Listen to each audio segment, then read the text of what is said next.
Welcome back to day 47. Thank you for joining me on my journey to find out how much Ryan Trahan spent on his 50 states and 50 days journey to find the coolest Airbnb in America. We joined Ryan and Haley in Oregon at the Rummer House Airbnb. I'll go over how much this Airbnb cost Ryan to stay in, as well as some additional details about the home. And of course, how much Ryan has spent in total up to this day on his Airbnb stays. But day 47's Airbnb is the Rummer House, which has an almost perfect 4.98 star rating with 57 reviews. The prices are fairly similar from day to day, so I'm taking the average. This Airbnb does have a 3-night minimum booking, and the nightly rate is $368.22, with an additional $140.36 in taxes, totaling Ryan and Haley's amount spent on day 47 to $1,245.02. Ryan and Haley started their day in Washington State at the Spaceship Airbnb. They finally put an end to the long gauntlet drives, making their next short drive of 33 miles, which took only about 40 minutes. They practically drove over the state line to the next city over. They actually had a lot of time to kill since they couldn't check into their next Airbnb in Oregon until later in the day. This Airbnb is located in Beaverton, Oregon, and the house was built back in 1964. It sits on 7,400 square feet, and the house itself is 2,040 square feet. It has 3 bedrooms and 2 bathrooms,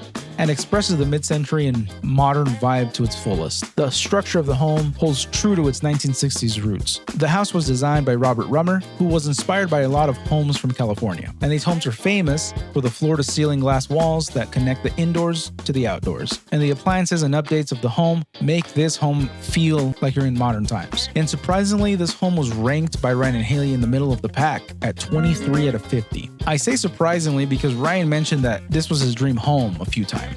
It's a really nice house, and I haven't even mentioned the garden in the backyard. I would have thought that they would have ranked it a little higher, but the rankings stand where they are. But that does bring us to the totals of this 50-day journey. Here are the amounts spent so far on the Airbnbs for the last 47 days in 10-day increments. And with all these numbers added up, that brings our total estimated amount spent on these Airbnbs so far to $69,303.86. That's going to do it for the Oregon Rummer House. Let me know what you think about this Airbnb, and I will see you on day 48.